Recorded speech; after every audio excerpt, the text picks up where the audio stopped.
Pads are popping and dimes are dropping. It is spring football time in the Valley.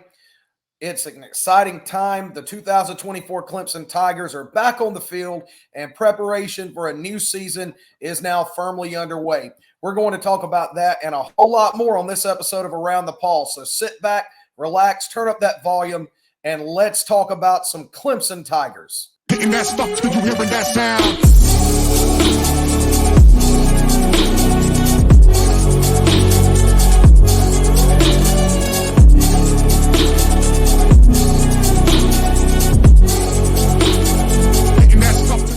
You know, sometimes I don't know what all the fuss about Christmas is because right now it's one of those most wonderful times of the year.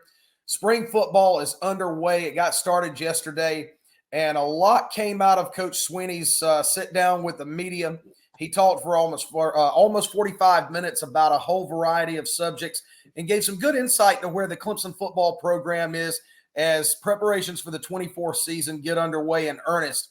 So, guys, Griffin, when you just right off the cuff hear what Coach Swinney had to say yesterday, what are your initial thoughts on how he feels going into spring practice?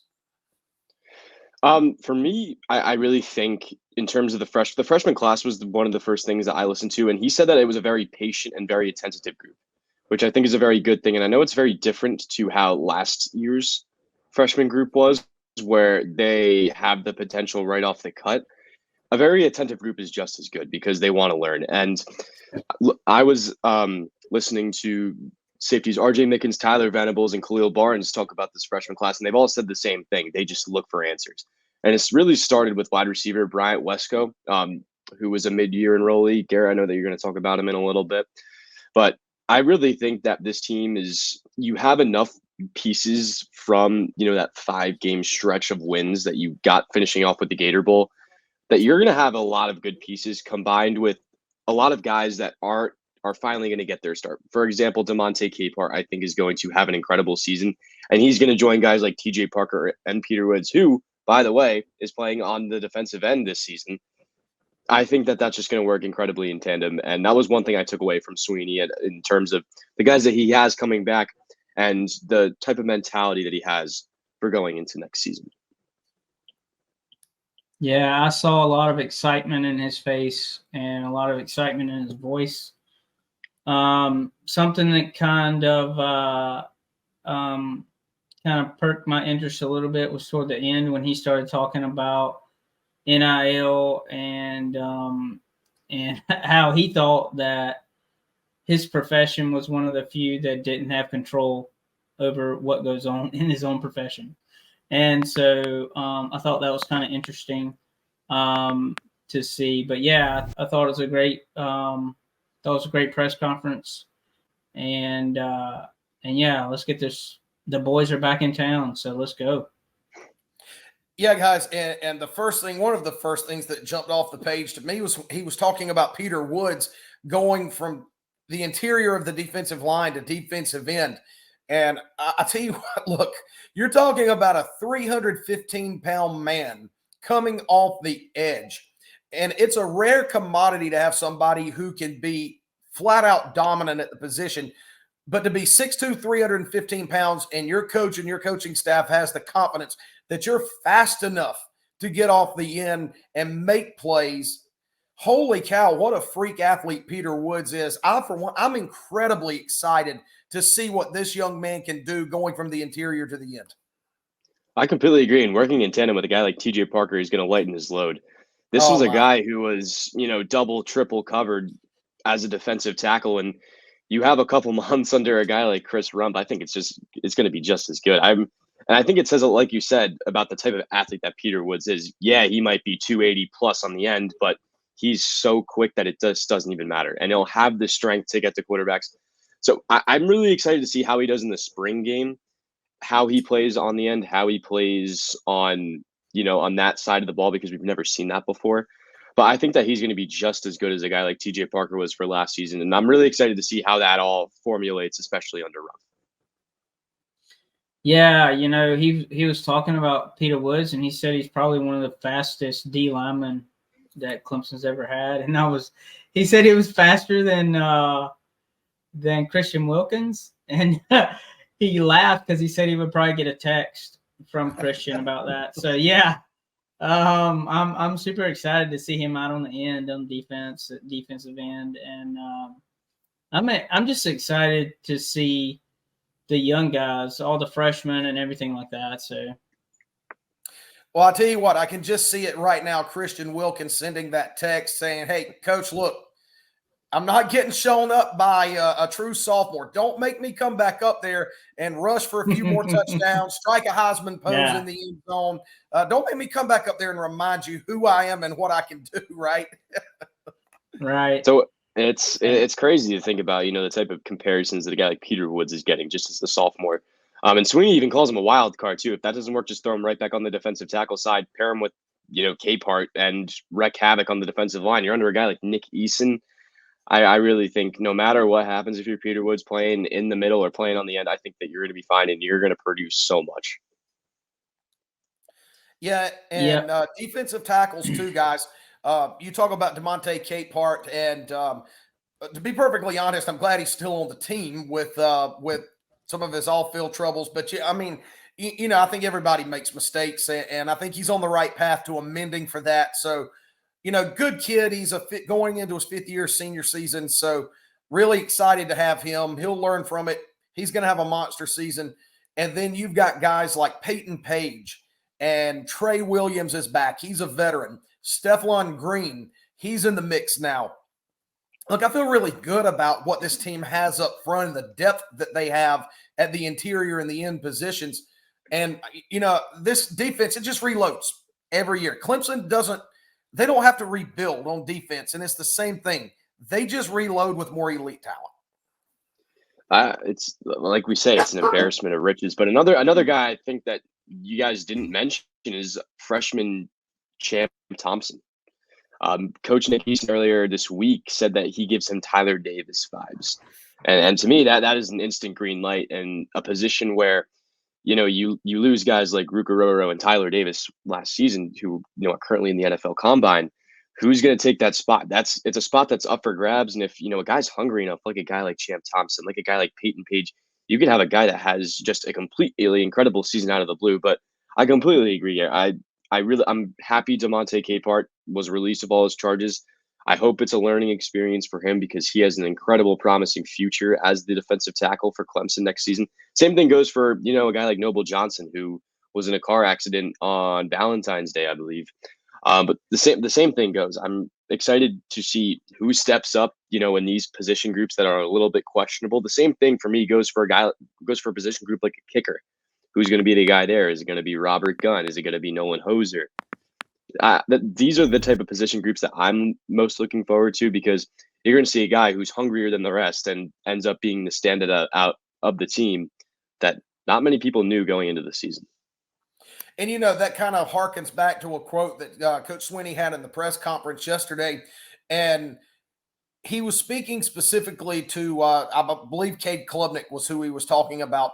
But I think it applies to everybody when he says he wants to see the commitment and the work ethic outweigh the talent.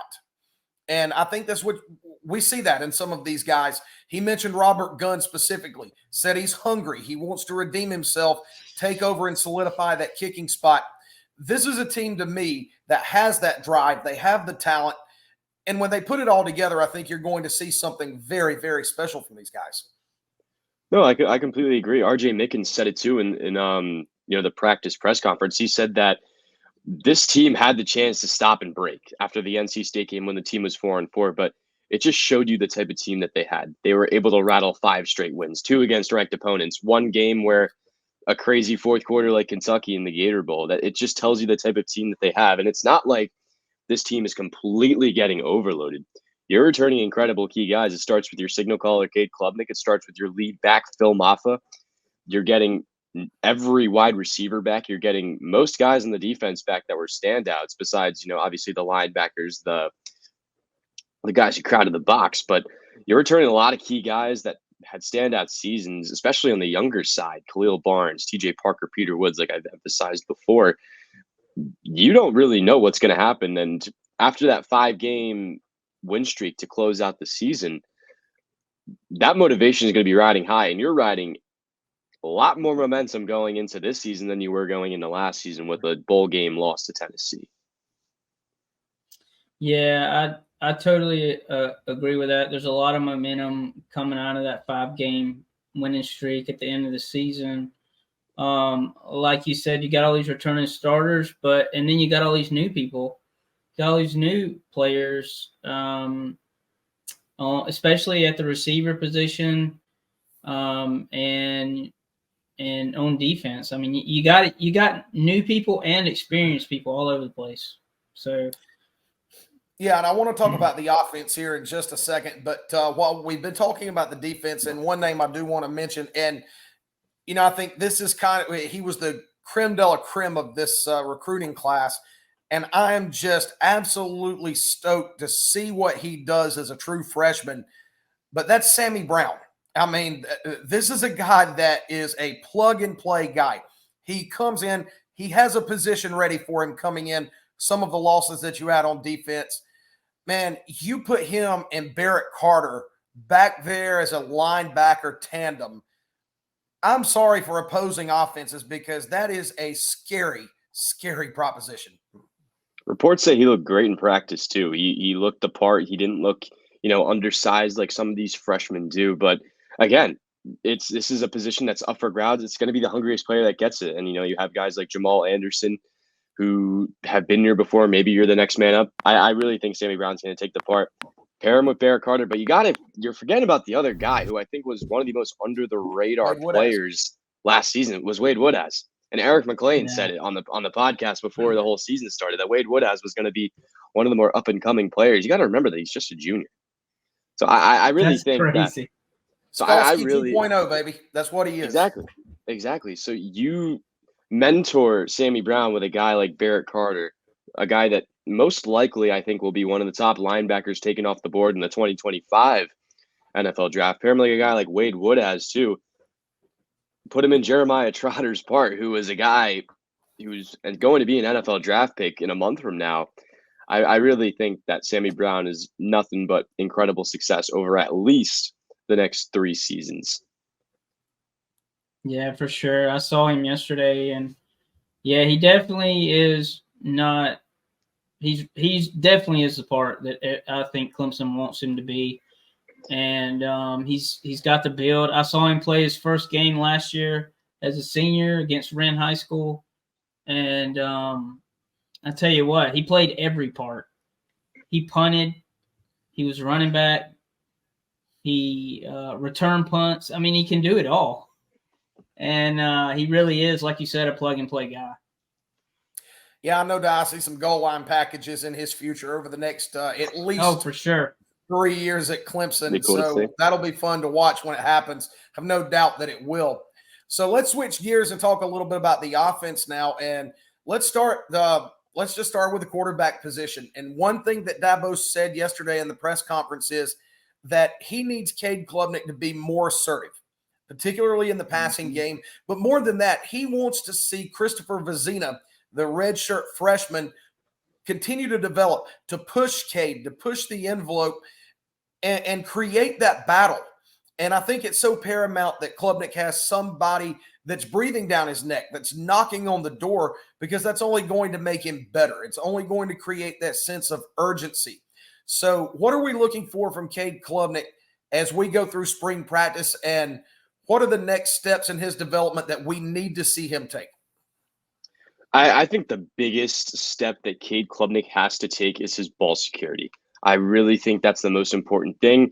I think it took Clemson the loss to Florida State.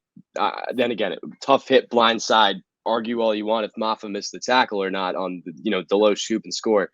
But he's got to take care of the ball better. Every time that he got sacked, I think every Clemson fan held their breath. That's kind of been the main point with Cade. I really think that's important.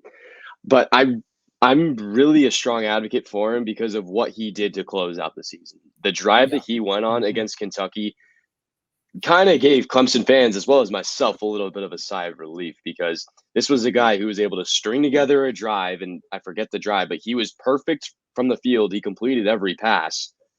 I really think that you're going to see the next step to him, of course, mentally having a year under his belt, coming off of a 5-game winning streak. I think it's just a matter of keeping the ball secure. And I like you said, I really think it's important for a guy like Christopher Vizina to be breathing down his neck. Because trust me, Cade has the potential to be very good.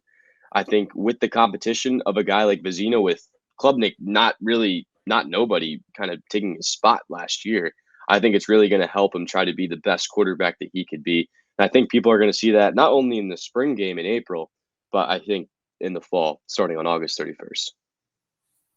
Yeah, something I want to see that I think I saw toward the end of the season was I want to see him run the ball more, and really, when the pocket starts to break down, don't run early.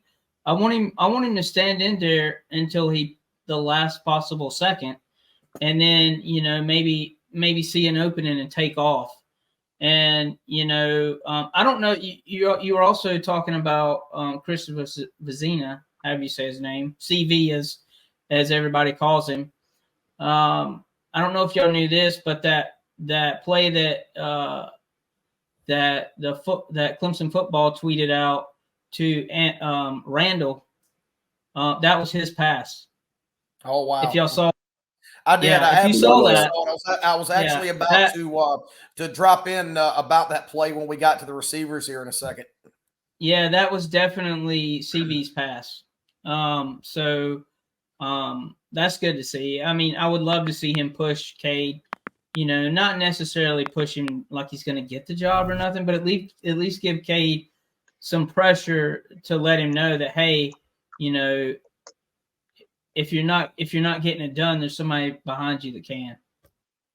Yeah, no doubt. And look, one thing that's going to predicate Cade's success is the play of the receivers, and it's been something that Clemson has lacked the last 2 seasons, just not having the presence of a big-time downfield threat. Now, let's talk about the guys that you have coming back, and you just mentioned Adam Randall. If you haven't seen that, you need to go on X, Twitter, whatever you want to call it, look at Clemson Football's Twitter feed, and check out the catch that Adam Randall made. It's absolutely phenomenal. Reminded me really of Mike Williams against Alabama in the 2016 National Championship game is exactly what it reminded me of. But you've got guys like Adam Randall just waiting for him to take the next step. Troy Stellato finally was, for the most part, healthy last season and made an impact. Cole Turner is back. He's healthy. You've got guys coming back. Yeah, you got guys coming back with experience. So at least from the returning guys standpoint, what are we looking at there? Noble Johnson, another one that hopefully you see him take the next step in his development. Yeah, Johnson's in a walking boot because of the car accident that he was in. But I'm really looking to see the next step from Antonio Williams. I know he was hurt. Last year. He was nursing an injury. I believe he did play in the Gator Bowl, from what I remember. I'm looking for him to take the next step. He's been the guy that, if it wasn't Adam Randall, it was Antonio Williams that was expected to take that next step. And obviously injury sucks. That's what happens in sports. But I'm really excited to see what he does. Same thing with guys like Adam Randall, Troy Stellato. I really think that their potential could be a little bit more untapped. Same thing with Cole Turner. We haven't seen him in a year. The last time that he played a game, or like the second last time he played a game, that was the North Carolina game in the ACC Championship, where he kind of showed the world who he was. To start the year. Yeah, he played a little bit. Well. That's when he got hurt, right? He got hurt in the second game or something like that. I really think people are forgetting, Cole Turner and what he was able to do at the end of the 2022-2023 year. I think that's important. But I really think that these players are going to want to succeed and they're going to want to perform at their best, because if they're not, they have just as good of a player right behind them. Tyler Brown, another great example. Bryant Westco and TJ Moore, if they don't play as a freshman, they are going to be superstars. And I really think so. So I'm looking at Williams in particular. The spring game, obviously, you're going to see a lot of these receivers, but Williams is going to catch my eye. Adam Randall is going to catch my eye. And the size of Bryant Westco, I'm really going to watch, because, freshman undersized. He was a little bit undersized yesterday, but I really think that he's got the tools to be an incredible receiver for Clemson. Yeah, I think Westco is going to be good. He was a little smaller than I thought he was going to be. Looked like a little skinny runt, but I don't know, man. That was just me. I was standing right beside him, man. But yeah, I mean, he caught just about every ball that was thrown to him. But you do need some meat on your bones. when you're in the college level. But man, I just want to know who's going to step up and be that guy. Like, we've been saying that we want Adam Randall to be that guy for 3 years now, and I really think he can. He's just gotta step up and be the guy. Cole Turner, I mean, he was hurt, like you were saying. You've got all those guys. I mean, God, I can't even think of their names right now. But freshman Brown, Tyler Brown. Tell me his first. Tyler Brown. Yeah, I mean, don't forget about him. And we just have so many receivers. Like, who's gonna step up and be the lead guy? That's what I want to know. Yeah, and you've got depth at the position, and that's good. And going into the season, knowing you have options, even the freshmen, Bryant Wesco and TJ Moore, it's one reason I think that this is going to be such a highly anticipated spring game is because people are going to be beating down the doors ready to see these guys and see what they can do. But when we're talking about the receiving core, we would be remiss if we didn't mention Jake Brenningstool at tight end, because this is a guy that you saw flashes of just how dominant he can be last year. He's a matchup nightmare. But then more than that, you add a guy like Josh Sapp beside Brenningstool at the tight end position, who is just an unbelievable athlete. He plays tight end with almost near receiver speed. So you've got two guys at that position who just create matchup nightmares, but they do it in different ways. So I feel pretty good about Clemson's tight end situation going into this season.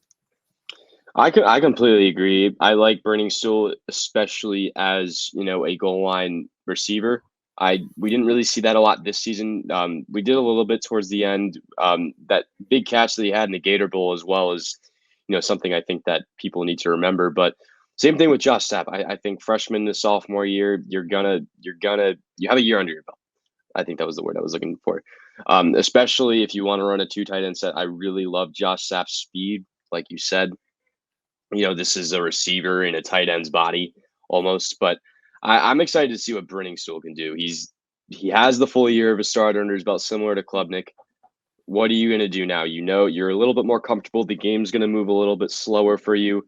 What are you going to do? That's another guy that I'm looking forward to, especially in the spring game. How many times that, a guy like Cade Klubnik or, if they're on different teams, Christopher Vizina is able to target.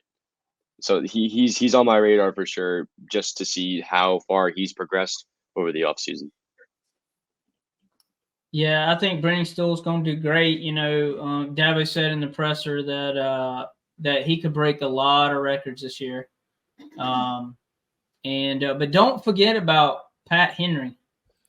Neither one of y'all said anything about him, but so I was just throw that out there. I think he could be big this year. Maybe get some snaps and show what he can do. But yeah, I think the tight ends are going to be great. I think Brenningstool is going to be that guy. He had one of those catches, like you were talking about against Kentucky, against UNC, where he kind of looked down on the receiver or the DB after he caught the ball. So he's going to be great. I think the tight ends are gonna again be great. I don't know how else to say it. Yeah, I agree on all accounts. Well, we're going to move on now from football. We've got a few other things to talk about. But before we do, as long as spring practice is getting underway, we want to remind everybody to tackle your hunger by going and having a meal at our fine sponsor, Arden's Burger Grill at 1280 18 Mile Road Central. Got to get their double dip wings. They're the best in the business. Mouth-watering burgers, sizzling grills. Arden's is your one-stop shop for all of your game day needs. Go check them out. Tell them the crew from around the Paw sent you. And they're located at 1280 18 Mile Road Central. And speaking of game days, you can still go hit up Arden's on basketball game days. And right now, the Tigers are concluding their 2023-24 season. And they're getting hot, guys. They're getting hot at the right time. I think, 3 wins in a row now, the latest coming at home against Pittsburgh. And that was the big 2-0, the 20th win of the season. So thoughts on the basketball team right now? It really seems like they're beginning to play great ball. again. Completely agree. This team looks great. There's not really any way else to put it. If they win on Saturday, I think this team is ranked again, which is another great thing. And you have incredible momentum going into the ACC tournament. I forget the number. I think it's like 6 of the last 7 that Clemson has won ever since the 6 out of 7. And they I lost really they lost to NC State. Yep. Yeah, the NC State was their only loss, and it was a 1-possession loss. What else is new with Clemson basketball? Yeah, but right. I'm really loving how this team is molding. Joe Girard's hot. Chase Hunter is finding his way.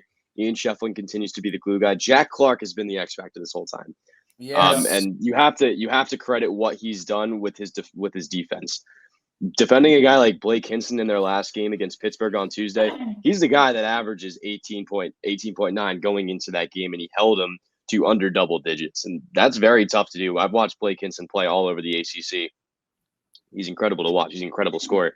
And Jack Clark did the job. I think he's been the missing piece, and you can't forget about PJ Hall.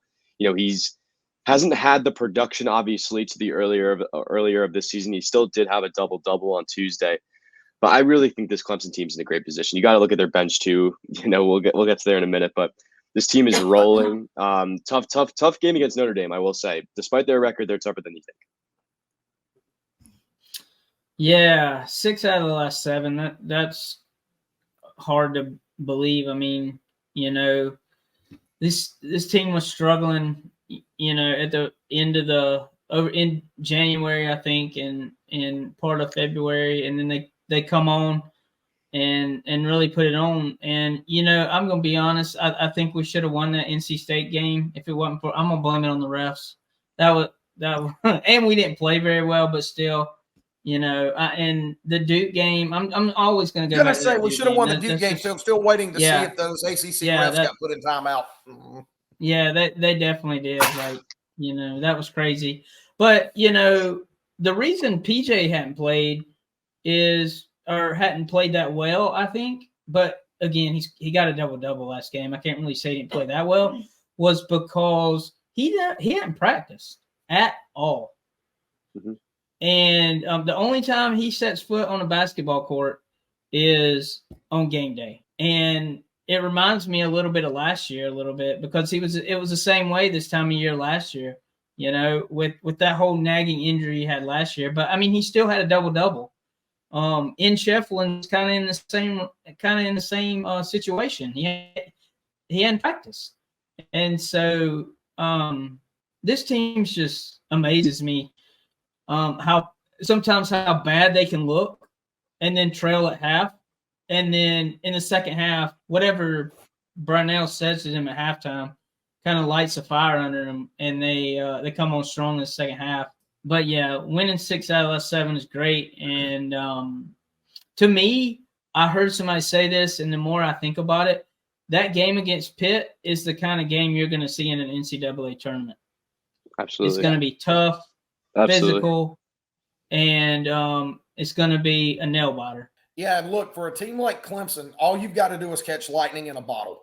And for me, there have been enough quality wins.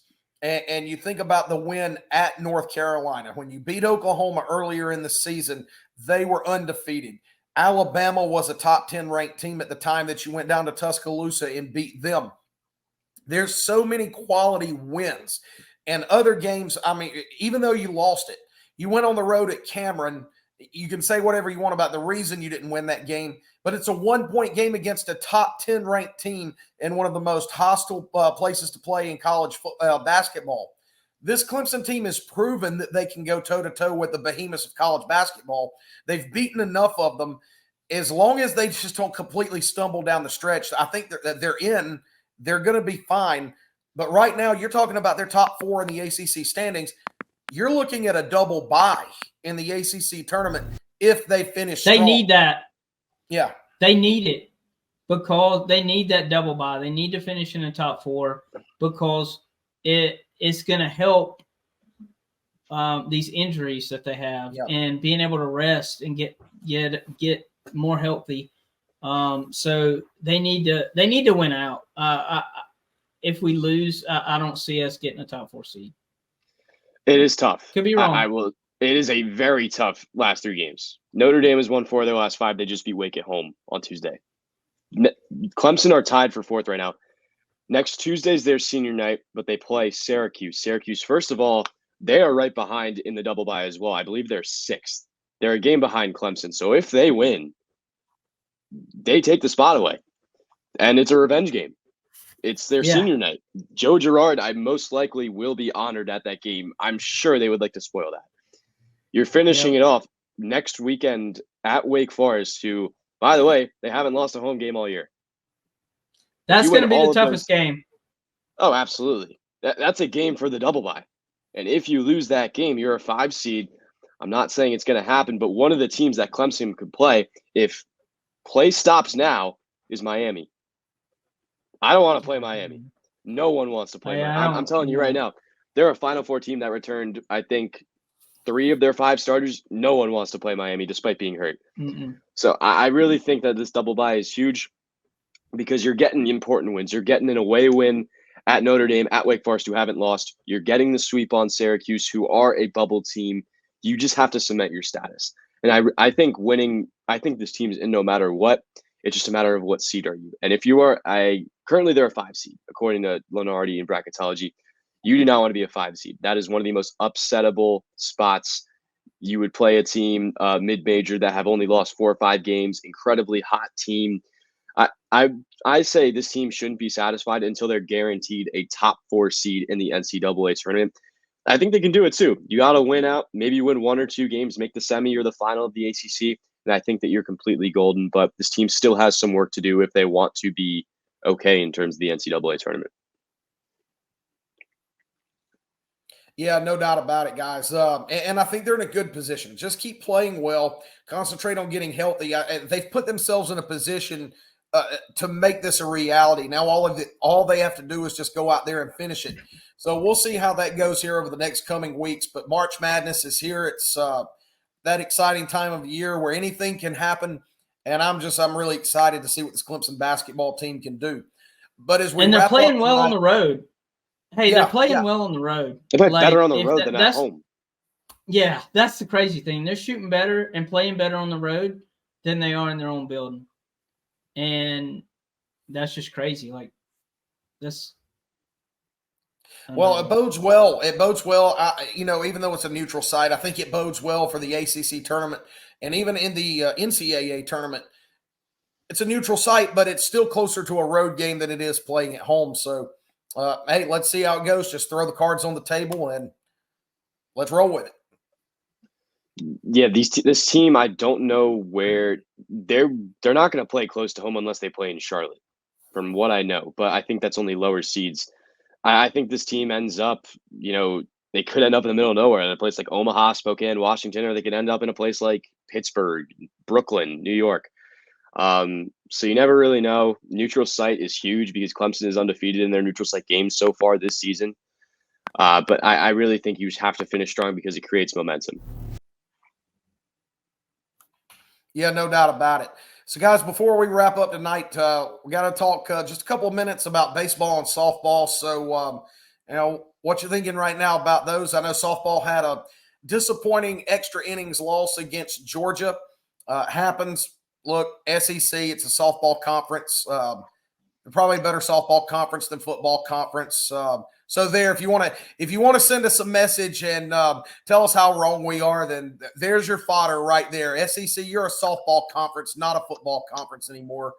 But no, I think the softball team's playing well right now, and the baseball team, they're hitting the ball. They're starting to find their groove. So still a very long way to go in their respective seasons, but Valerie Cagle, Cam Canarella, they're just doing what they do, and they're the undisputed leaders, I think, of their teams. I completely agree. And another thing you have to understand is Cam's playing with a torn labrum, from what I've heard, which is I don't think that he's playing the outfield. He's just their DH. But another guy I want to shout out on this Clemson baseball team is Will Taylor. The ability for him to you didn't say it, I was. Dude, he hit 3 home runs. 3 home runs. I forget. I think he was the 16th player in program history to do so, which is incredible. So credit to him. He wears number 16. He wears 16. It was written in the stars. This team is only a 1-loss team. South Carolina, tough team. tough team, and you're basically playing two in a hostile environment. One's in Columbia, one's in Clemson, one's at like the minor league park in Columbia. I think where like the Fireflies play. I believe that's the team. Yeah. But I think it's going to be a huge test. It's going to be a really huge test, and I think this team's ready for it. Obviously, they're pissed off about what happened last year. The 2-1 series, the one in Greenville, I believe, that they were up big and they just slowly lost the lead. You got to remember that. And I really think this team's going to be ready for it. Yeah. Yeah, I was at that game in Greenville, and just that was not a fun game to watch. But yeah, man, I think both teams are playing hot. Someone just told me that Lacey told me that Julia Noller didn't even play for softball, which I didn't realize that. And that's like their second best player, I want to say. Mm-hmm. I'm not sure why she didn't play against Georgia, if she was sick. I'm not too sure. But, yeah, that it's going around. No sense. I can speak from experience. Yeah. I mean, she could have been sick for all I know. But that loss was tough. Especially when you tie the ball game up in the top of the inning or whatever, and then let it go in the bottom of the seventh or whatever. But the baseball team's playing good. They're 7-1, I want to say, and they're playing well. I think Will Taylor's got it going now. There's 3 home runs. Cam's hitting out of his mind. I think we got 2 away games in Columbia. I don't think that is a neutral site game at all. I think that's full of crap that we're even playing it up there twice. And it's funny how Carolina fans think that playing in Greenville is not a neutral site game, which I think is crap because it's the same distance just about. From there to here, I mean, whatever. But, I think this team's playing good, and I think we're hitting the ball well, playing the field. There was one game that we had like 6 errors or whatever, but playing the field well, and, I think we can pull 2 out of 3 out. We just gotta play defense. Like, I know we're going to hit. It's just all about how we play defense.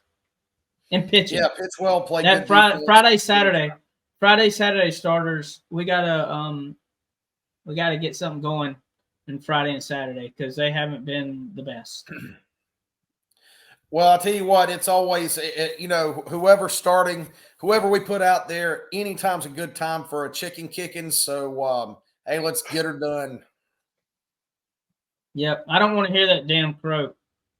To me, that ain't no chicken. That's a damn dying chicken.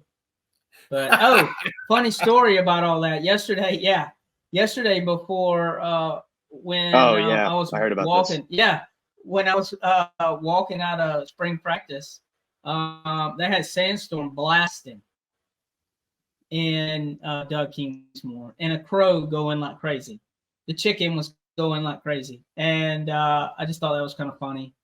Well, guys, tell you what, a lot of fun as always. A lot to be excited about in Clemson right now. Spring football practice getting underway. Basketball's closing in on an NCAA tournament berth. Baseball, softball playing well. Hey, it's a great time to be a Clemson Tiger, huh? Always. Yep, all the time. Well, everybody, hope you've enjoyed this episode of Around the Paw. We'll be back at you very soon with another. And if you like what we do here, do not forget to tackle that like and subscribe button. We appreciate it. It helps us out. And we're just going to keep coming back at you with even more great content. So you can follow us on social media. We've got our handles right there. Follow us at CU Sports Media on X, formerly known as Twitter. And then check us out at clemsonsportsmedia.com. We have great stories coming out every day by our great staff. So much to check out. We appreciate everybody who does for us. And until next time, we say good luck, Godspeed, God bless, and as always, go Tigers.